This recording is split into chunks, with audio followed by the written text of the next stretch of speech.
News, सच जरूरी है। नमस्कार दर्शकों, मैं हूं मीनल और आप देख रहे हैं MNS न्यूज टीवी। स्वागत है आपका देश और प्रदेश में। तो चलिए बढ़ते हैं आज की बड़ी हेडलाइंस पर। पहलगाम अटैक में बड़ा खुलासा, यूपी के देर रात IPS अफसरों के तबादले, दिल्ली में मेयर चुनाव के लिए निगम ने जारी किए निर्देश। और अब खबरें विस्तार से। पहलगाम अटैक में एक बड़ा खुलासा हुआ है। 1 से 7 अप्रैल तक आतंकियों ने की थी रैकी, फिर 26 पर्यटकों को मार डाला।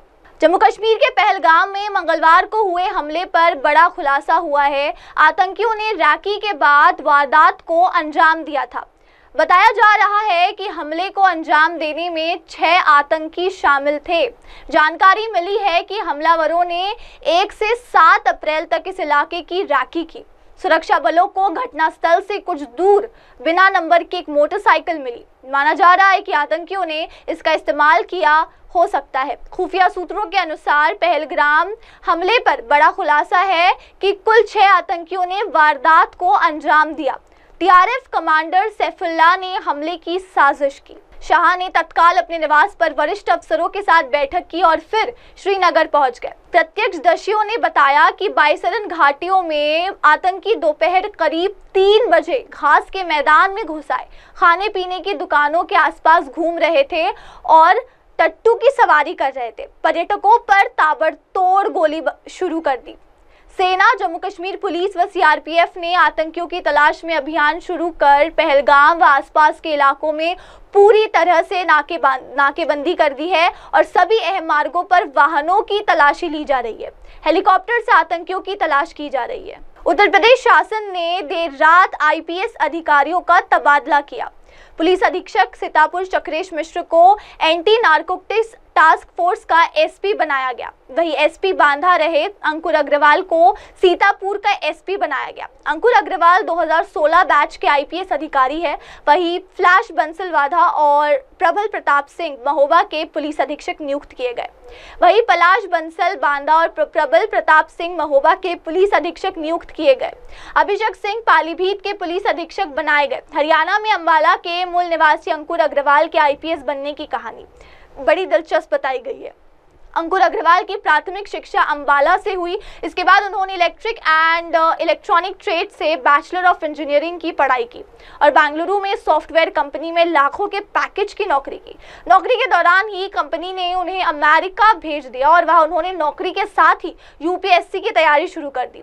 अपने पहले प्रयास में IPS बनकर देश सेवा का संकल्प ले लिया। अंकुर अग्रवाल की पत्नी वृंदा शुक्ला भी IPS है। अंकुर और वृंदा ने प्राथमिक शिक्षा एक ही स्कूल से की थी। इसके बाद दोनों एक दूसरे से अलग हो गए और वृंदा अमेरिका चली गई। किस्मत ने एक बार फिर से पलटी मारी और अंकुर की कंपनी ने उन्हें भी अमेरिका भेज दिया। इसके बाद दोनों की मुलाकात हुई और दोनों ने UPSC की परीक्षा पास करने का प्रण कर लिया और काम के साथ ही परीक्षा की तैयारी में जुट गए। गौरतलब है कि वृंदा शुक्ला 2014 बैच के IPS है। वही अंकुर अग्रवाल उनसे 2 साल जूनियर 2016 बैच के IPS अधिकारी है। IPS बनने के बाद दोनों ने शादी करने का फैसला लिया और विवाह बंधन में बंध गए। MCD ने मेयर और डिप्टी मेयर चुनाव को लेकर सख्ती दिखाते हुए विस्तृत दिशा निर्देश जारी किए। चुनाव के लिए 25 अप्रैल को सिविक सेंटर के A ब्लॉक में होने वाली सदन की बैठक के संबंध में निगम सचिवालय ने पार्षदों के साथ साथ मीडिया के भी नियम तय किए। MCD ने स्पष्ट किया कि केवल उन्हीं पार्षदों, कर्मचारियों और मीडिया प्रतिनिधियों को प्रवेश मिलेगा जिनके पास वैध पहचान पत्र होगा। सभी को प्रवेश पर पहचान पत्र दिखाना अनिवार्य होगा। यहाँ तक कि A ब्लॉक स्थित कार्यालयों में कार्यरत कर्मचारियों को भी पहचान पत्र दिखाना होगा। आम नागरिकों को किसी भी हालत में A ब्लॉक में प्रवेश नहीं मिलेगा। मतदान प्रक्रिया की गोपनीयता सुनिश्चित करने के लिए पोलिंग बूथ में मोबाइल या अन्य कोई भी उपकरण ले जाने की मनाही होगी। चुनाव के दिन प्रत्याशियों को समर्थक लाने की अनुमति नहीं होगी। बाहरी वाहनों को भी सिविक सेंटर परिसर में प्रवेश नहीं मिलेगा। मेयर, डिप्टी मेयर चुनाव को लेकर कांग्रेस के गतिविधियों को तेज कर दिया गया है। पार्टी ने पूर्व मेयर फरहाद सूरी और पार्षद दल की नेता नाजिया डिनिक्स को जीत सुनिश्चित करने की जिम्मेदारी सौंपी। कांग्रेस ने केवल आप व भाजपा पार्षदों से समर्थन मांगने का फैसला किया। कांग्रेस नेताओं का कहना है कि चुनाव लोकतांत्रिक लोकतांत्रिक प्रक्रिया है जिसमें सभी मतदाताओं से संपर्क किया जाता है। ऐसे में वे किसी भी पार्टी के पार्षदों से समर्थन मांगने में झिझक नहीं करेंगे। कांग्रेस पारदर्शिता और भ्रष्टाचार मुक्त एमसीडी के एजेंडे को लेकर चुनाव मैदान में है और हर संभव सहयोग जुटाने का प्रयास कर रही है। पार्टी ये भी दावा कर रही है कि फरहाद सूरी के पास निगम प्रशासन का लंबा अनुभव है और पार्षद दल की नेता नाजिया भी काफी सक्रिय है। और चलिए अब बढ़ते अब हमारी अगली खबर पर। आतंकवादियों ने 22 अप्रैल की दोपहर को कश्मीर के पहलगाम शहर के एक लोकप्रिय पर्यटन स्थल में गोलीबारी की, जिसमें 26 लोगों की मौत हो गई। आतंकी हमले में मारे गए लोगों में ज्यादातर पर्यटक थे। सिर्फ 20 मिनट का फासला और इसी से उनकी जान बच गई। जम्मू कश्मीर के पहलगाम में हुए आतंकी हमले से बच निकलने वाले महाराष्ट्र के एक परिवार ने ये बात बताई। इस आतंकी हमले में 26 लोगों की मौत हो गई। मरने वालों में ज्यादातर टूरिस्ट है। ये पिछले कई सालों में नागरिकों पर किया गया सबसे बड़ा हमला है। प्रधानमंत्री नरेंद्र मोदी ने पहलगाम की इस घिनौनी कृत्य की निंदा की, जो श्रीनगर से लगभग 90 किलोमीटर दूर है, और हमलावरों को न्याय के कटघरे में लाने का वादा किया। दुनिया के कई देशों ने इस आतंकवाद हमले की निंदा की है। नागपुर से आए व्यक्ति ने समाचार एजेंसी NNI को बताया कि ये घटना तब हुई जब हम उस जगह से बस निकाल रहे थे। हम काफी देर तक गोलियों की आवाज सुनते रहे। हर कोई वहां से भागने की कोशिश कर रहा था। हम असली जगह से 20 मिनट की दूरी पर थे। हमने पीछे मुड़कर नहीं देखा क्योंकि हम बस वहां से निकलना चाहते थे। आदमी ने अपनी पत्नी और बेटे के साथ भागते हुए कहा कि एग्जिट गेट बहुत छोटा था, केवल 4 फीट, और वहां बहुत सारे लोग थे। उन्होंने कहा, मुझे अपनी पत्नी और बेटे की सुरक्षा की चिंता थी। मेरी पत्नी का पैर फ्रैक्चर हो गया था। हादसा हुआ है, मिलिटेंट अटैक हुआ है, तो आप वहाँ पे क्या कर रहे थे उस टाइम? एक्चुअल में हम घूमने गए थे ऊपर पहलगाम में, घोड़ा बुक किए 5, उन्होंने 60 टूरिस्ट स्पॉट हमारी बात भी किए, सब हुआ। फिर हम जब मिनी स्विट्जरलैंड में पूरा घूमे फिर निकल रहे थे तो ये हादसा हुआ। अच्छा, किसी को गोलियां चलाते हुए देखा? नहीं, मैंने गोलियां चलाते हुए नहीं देखा क्योंकि हम 20 फीट दूर थे, 20 फीट पीछे गोलियां चल रही थी। अच्छा। तो हमने पीछे मुड़ के भी नहीं देखे क्योंकि लोग एक दूसरे को कुचल रहे थे। अच्छा। गेट छोटा था और जो गेट होता है, हाँ, गेट छोटा था, उसका जो एंट्री थी, एग्जिट था, वो सिर्फ 4 फीट का दरवाजा था और पीछे जो गेट आ रहा था वो 20 फीट लंबा था, उसका 4 फीट की एग्जिट थी और पब्लिक काफी थी। तो क्या सबको लग रहा था कि हम उस पार हो जाए जंगल में, कि पीछे जो रह जाएंगे तो वो मरेंगे।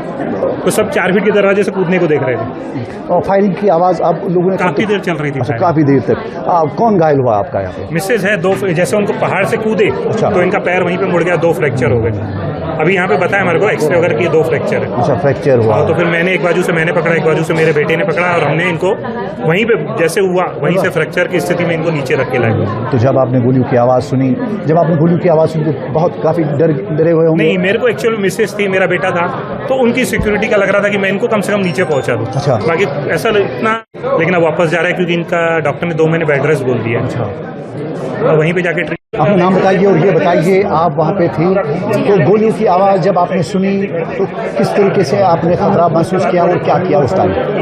कुछ नहीं, बस लोगों ने आवाज़ दी है कि फायरिंग हो रही है और चलते जाइए। बस ऐसे दौड़ा, आगे आगे दौड़ते जा रहे थे हम लोग और पीछे से लोग आ रहे थे, हमको धक्के दे रहे थे। नागपुर हिंसा के आरोपी माइनॉरिटीज डेमोक्रेटिक पार्टी के अध्यक्ष मोहम्मद हनीफ को कोर्ट ने जमानत दे दी है। महाराष्ट्र के नागपुर में पिछले महीने हिंसा भड़काने के आरोप में गिरफ्तार किए गए माइनॉरिटीज डेमोक्रेटिक पार्टी के अध्यक्ष मोहम्मद हनीफ को सत्र अदालत ने सोमवार को जमानत दे दी। नागपुर के कई हिस्सों में 17 मार्च को बड़े पैमाने पर पथराव और आगजनी हुई थी। जब ये अफवाह फैली तो छत्रपति संभाजीनगर जिले में औरंगजेब की कब्र को हटाने की मांग को लेकर विश्व हिंदू परिषद के नेतृत्व में प्रदर्शन के दौरान पवित्र पंक्तियां लिखी गई चादर को जलाया जा रहा था। हनीफ को 19 मार्च को नागपुर साइबर पुलिस ने दंगे भड़काने और सोशल मीडिया पर भड़काऊ संदेश साझा करने एवं अपलोड करने के आरोप में गिरफ्तार किया। अतिरिक्त सत्र न्यायाधीश MB ओझा ने आदेश में कहा कि मोहम्मद हामिद को 19 मार्च को गिरफ्तार किया गया था और तब से वो जेल में है। अदालत ने कहा जमानत नियम है और जेल अपवाद है।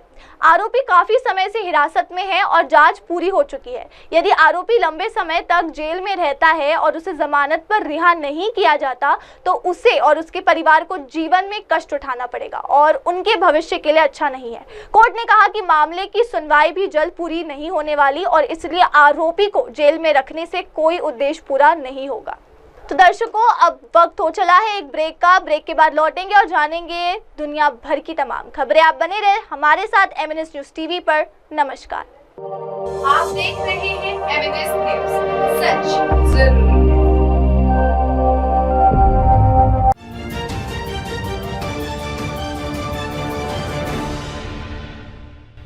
आप देख रहे हैं MNS न्यूज, सच जरूरी है। नमस्कार दर्शकों, मैं हूं मीनल और आप देख रहे हैं MNS न्यूज टीवी। स्वागत है आपका देश और प्रदेश में। तो चलिए बढ़ते हैं आज की बड़ी हेडलाइंस पर। पहलगाम अटैक में बड़ा खुलासा, यूपी के देर रात IPS अफसरों के तबादले, दिल्ली में मेयर चुनाव के लिए निगम ने जारी किए निर्देश। और अब खबरें विस्तार से। पहलगाम अटैक में एक बड़ा खुलासा हुआ है। 1 से 7 अप्रैल तक आतंकियों ने की थी राखी, फिर 26 पर्यटकों को मार डाला। जम्मू कश्मीर के पहलगाम में मंगलवार को हुए हमले पर बड़ा खुलासा हुआ है। आतंकियों ने राखी के बाद वारदात को अंजाम दिया था। बताया जा रहा है कि हमले को अंजाम देने में 6 आतंकी शामिल थे। जानकारी मिली है कि हमलावरों ने 1 से 7 अप्रैल तक इस इलाके की राखी की।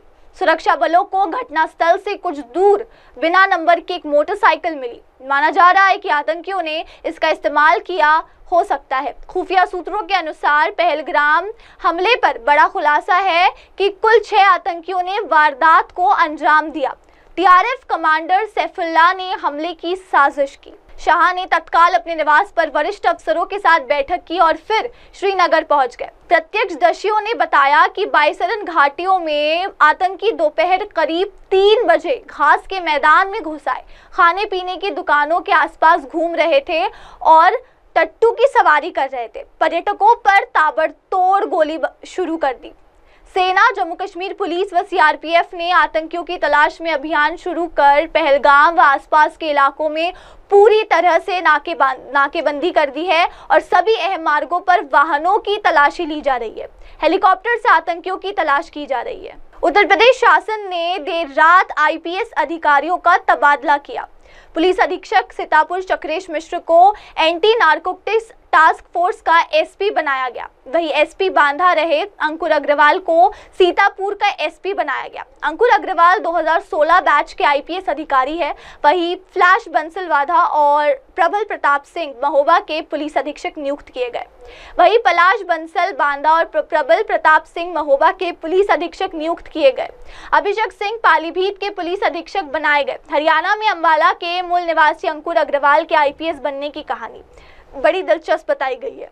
अंकुर अग्रवाल की प्राथमिक शिक्षा अंबाला से हुई। इसके बाद उन्होंने इलेक्ट्रिक एंड इलेक्ट्रॉनिक ट्रेड से बैचलर ऑफ इंजीनियरिंग की पढ़ाई की और बेंगलुरु में सॉफ्टवेयर कंपनी में लाखों के पैकेज की नौकरी की। नौकरी के दौरान ही कंपनी ने उन्हें अमेरिका भेज दिया और वहां उन्होंने नौकरी के साथ ही UPSC की तैयारी शुरू कर दी। अपने पहले प्रयास में IPS बनकर देश सेवा का संकल्प ले लिया। अंकुर अग्रवाल की पत्नी वृंदा शुक्ला भी IPS है। अंकुर और वृंदा ने प्राथमिक शिक्षा एक ही स्कूल से की थी। इसके बाद दोनों एक दूसरे से अलग हो गए और वृंदा अमेरिका चली गई। किस्मत ने एक बार फिर से पलटी मारी और अंकुर की कंपनी ने उन्हें भी अमेरिका भेज दिया। इसके बाद दोनों की मुलाकात हुई और दोनों ने UPSC की परीक्षा पास करने का प्रण कर लिया और काम के साथ ही परीक्षा की तैयारी में जुट गए।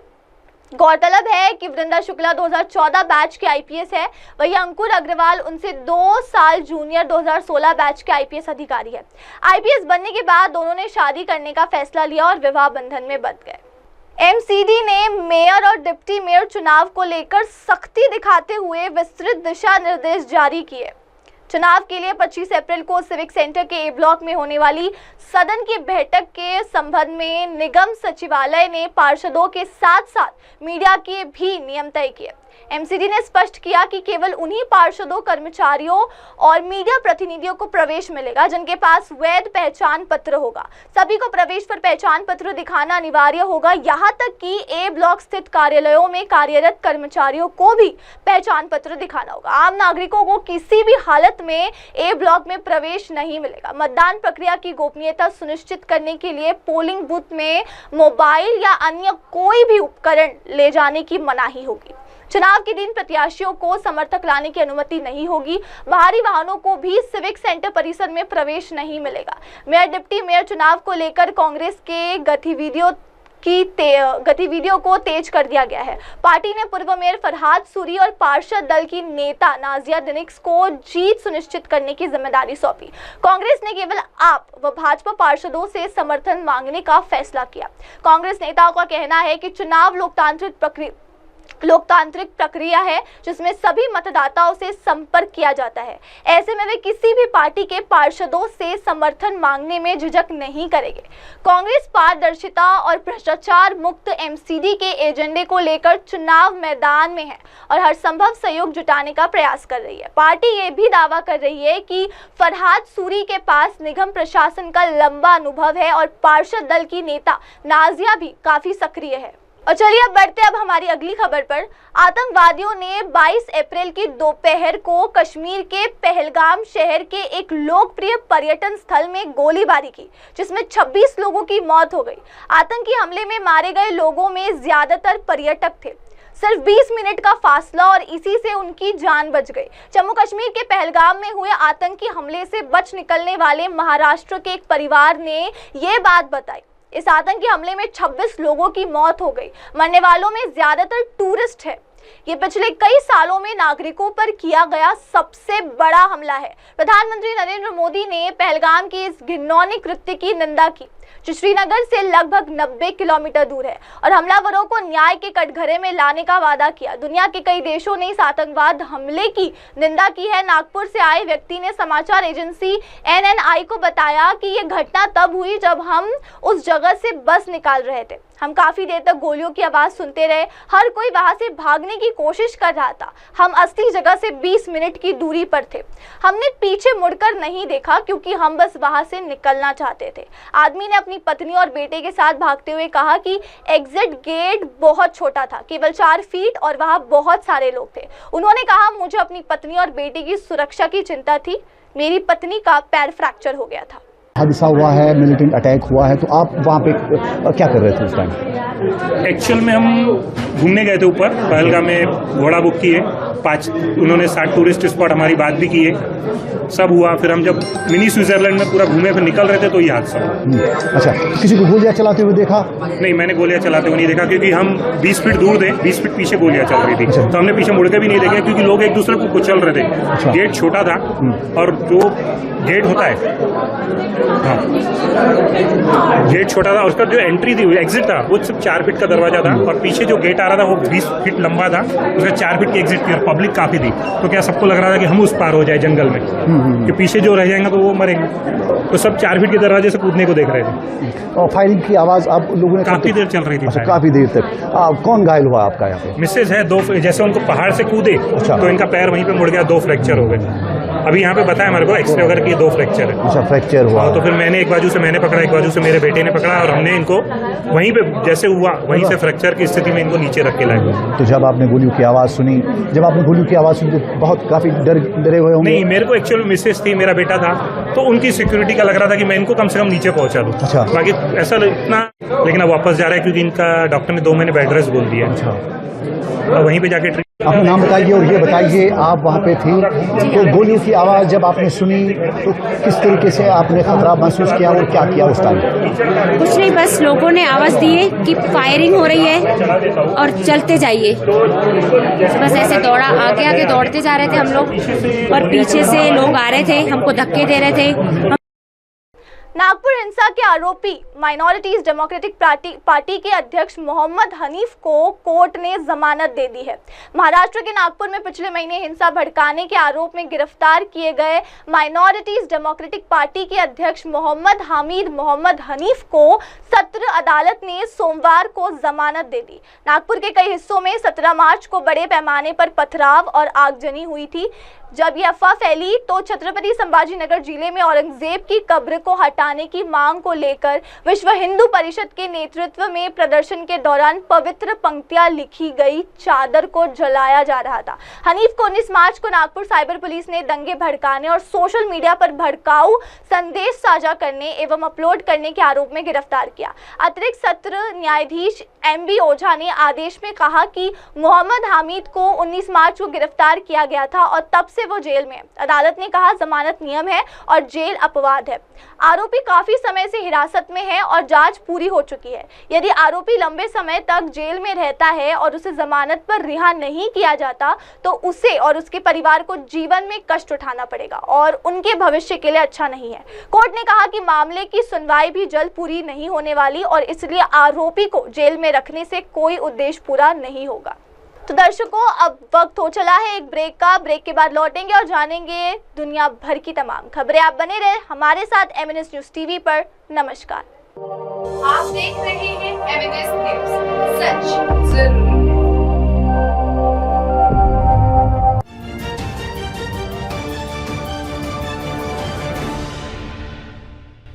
आप देख रहे हैं एमएनएस न्यूज, सच जरूरी है। नमस्कार दर्शकों, मैं हूं मीनल और आप देख रहे हैं एमएनएस न्यूज टीवी। स्वागत है आपका देश और प्रदेश में। तो चलिए बढ़ते हैं आज की बड़ी हेडलाइंस पर। पहलगाम अटैक में बड़ा खुलासा, यूपी के देर रात आईपीएस अफसरों के तबादले, दिल्ली में मेयर चुनाव के लिए निगम ने जारी किए निर्देश। और अब खबरें विस्तार से। पहलगाम अटैक में एक बड़ा खुलासा हुआ है। 1 से 7 अप्रैल तक आतंकियों ने की थी राखी, फिर 26 पर्यटकों को मार डाला। जम्मू कश्मीर के पहलगाम में मंगलवार को हुए हमले पर बड़ा खुलासा हुआ है। आतंकियों ने राखी के बाद वारदात को अंजाम दिया था। बताया जा रहा है कि हमले को अंजाम देने में 6 आतंकी शामिल थे।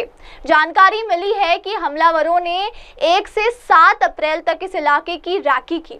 सुरक्षा बलों को घटनास्थल से कुछ दूर बिना नंबर की एक मोटरसाइकिल मिली। माना जा रहा है कि आतंकियों ने इसका इस्तेमाल किया हो सकता है। खुफिया सूत्रों के अनुसार पहलगाम हमले पर बड़ा खुलासा है कि कुल 6 आतंकियों ने वारदात को अंजाम दिया।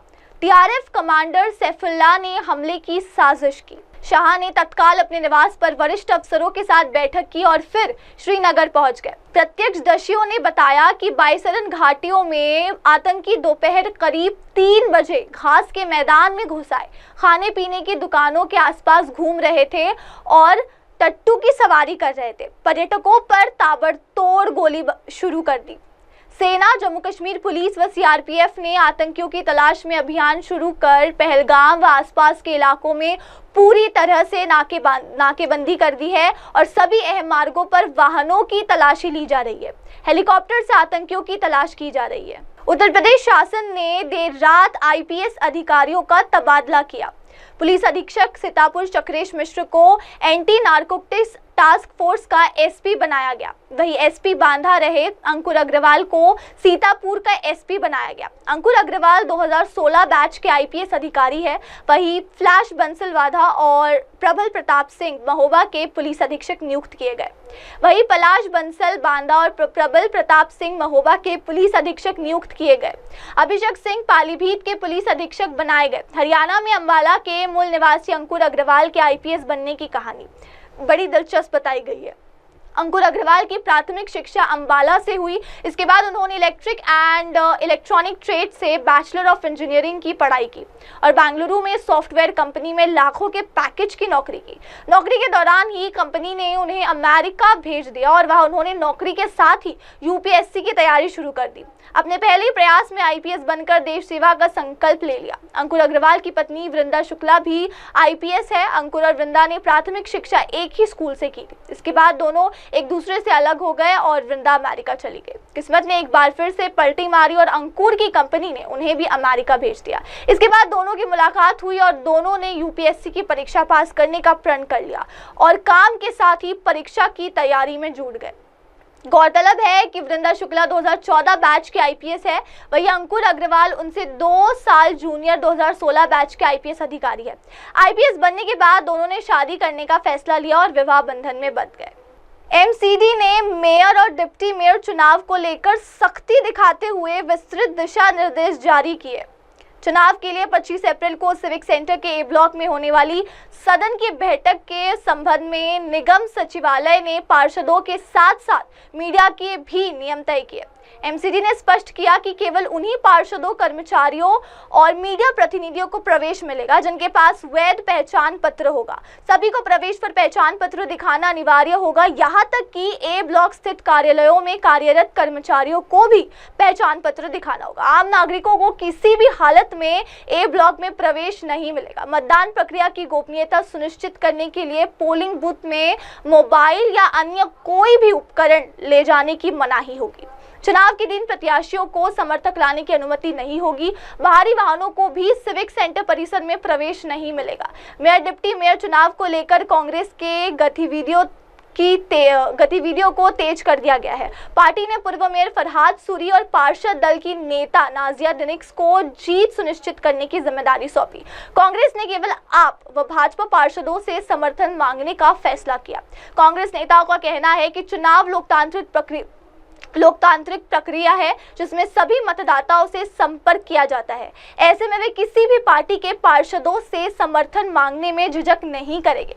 कांग्रेस पारदर्शिता और भ्रष्टाचार मुक्त एमसीडी के एजेंडे को लेकर चुनाव मैदान में है और हर संभव सहयोग जुटाने का प्रयास कर रही है। पार्टी ये भी दावा कर रही है कि फरहाद सूरी के पास निगम प्रशासन का लंबा अनुभव है और पार्षद दल की नेता नाजिया भी काफी सक्रिय है। और चलिए अब बढ़ते अब हमारी अगली खबर पर। आतंकवादियों ने 22 अप्रैल की दोपहर को कश्मीर के पहलगाम शहर के एक लोकप्रिय पर्यटन स्थल में गोलीबारी की, जिसमें 26 लोगों की मौत हो गई। आतंकी हमले में मारे गए लोगों में ज्यादातर पर्यटक थे। सिर्फ 20 मिनट का फासला और इसी से उनकी जान बच गई। जम्मू कश्मीर के पहलगाम में हुए आतंकी हमले से बच निकलने वाले महाराष्ट्र के एक परिवार ने ये बात बताई। इस आतंकी हमले में 26 लोगों की मौत हो गई। मरने वालों में ज्यादातर टूरिस्ट है। ये पिछले कई सालों में नागरिकों पर किया गया सबसे बड़ा हमला है। प्रधानमंत्री नरेंद्र मोदी ने पहलगाम की इस घिनौनी कृत्य की निंदा की, जो श्रीनगर से लगभग 90 किलोमीटर दूर है, और हमलावरों को न्याय के कटघरे में लाने का वादा किया। दुनिया के कई देशों ने इस आतंकवाद हमले की निंदा की है। नागपुर से आए व्यक्ति ने समाचार एजेंसी NNI को बताया कि ये घटना तब हुई जब हम उस जगह से बस निकाल रहे थे। हम काफी देर तक गोलियों की आवाज सुनते रहे। हर कोई वहां से भागने की कोशिश कर रहा था। हम असली जगह से 20 मिनट की दूरी पर थे।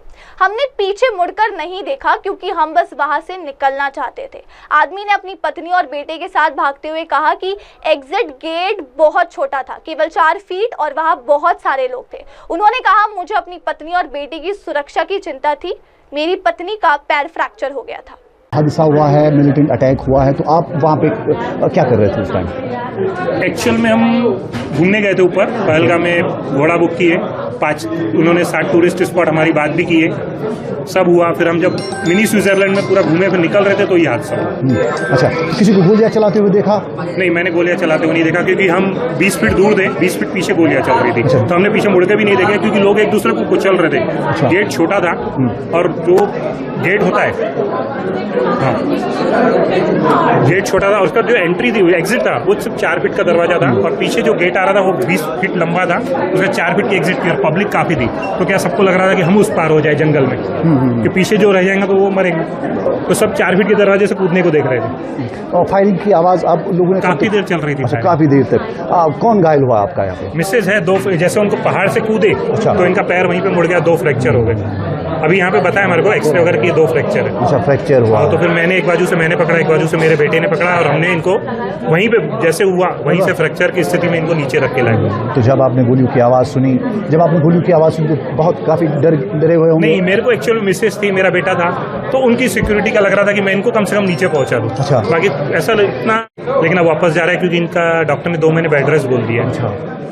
और वहीं पे जाके अपना नाम बताइए और ये बताइए, आप वहाँ पे थी तो गोलियों की आवाज़ जब आपने सुनी तो किस तरीके से आपने खतरा महसूस किया और क्या किया उस टाइम? कुछ नहीं, बस लोगों ने आवाज दी है कि फायरिंग हो रही है और चलते जाइए। बस ऐसे आगे आगे दौड़ते जा रहे थे हम लोग और पीछे से लोग आ रहे थे, हमको धक्के दे रहे थे। नागपुर हिंसा के आरोपी माइनॉरिटीज डेमोक्रेटिक पार्टी के अध्यक्ष मोहम्मद हनीफ को कोर्ट ने जमानत दे दी है। महाराष्ट्र के नागपुर में पिछले महीने हिंसा भड़काने के आरोप में गिरफ्तार किए गए माइनॉरिटीज डेमोक्रेटिक पार्टी के अध्यक्ष मोहम्मद हनीफ को सत्र अदालत ने सोमवार को जमानत दे दी। नागपुर के कई हिस्सों में 17 मार्च को बड़े पैमाने पर पथराव और आगजनी हुई थी।